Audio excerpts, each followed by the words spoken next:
Àbúrò. Sir. Jọ̀ọ́ ta ló wà shop nínú yín? Ẹ ká sì. Pẹ̀lẹ́ díẹ̀. Yes, sir.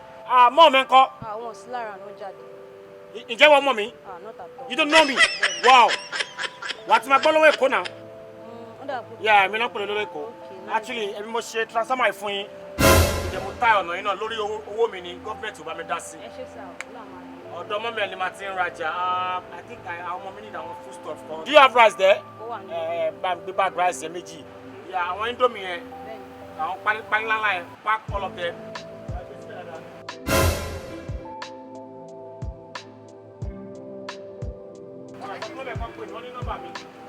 God bless you there. O ṣé díẹ̀. Ajá wa o. O ṣé díẹ̀.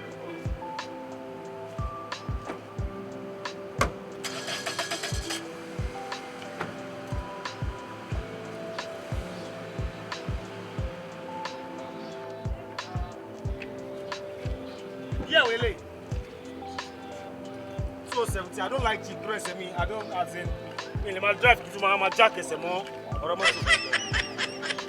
I don't like this. I want a very big expensive car. Best. If I want cheap, I will have taken the best for my way. I think I'm gonna prefer this. I like Mote. 2016. Eloni. 9 million. Why? Come on. Where's my phone?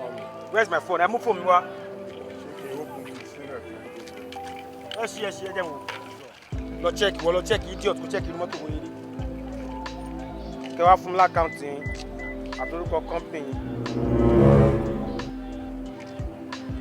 ṣé náà neat wètírò ẹ̀ ó wà òkè fílẹ̀ ẹ wá má kàntì wa because mi ò like jeep torí ẹsẹ̀ mi jẹ́ nífẹ̀ẹ́ kí àwọn kan máa gbé mi láti ilẹ̀lẹ̀ sínú mọ́tò so for this day ẹ fún lákàntì for this price máa ṣe 68 lẹ́tà fún mi ní 68. Moju ba ẹ lọ. Ọ̀rọ̀ no wala. No wala. Osu wala. Ẹ fún l'accounting. 31 25 480 719. Babatunde Faju ikolele. Account company mi ne.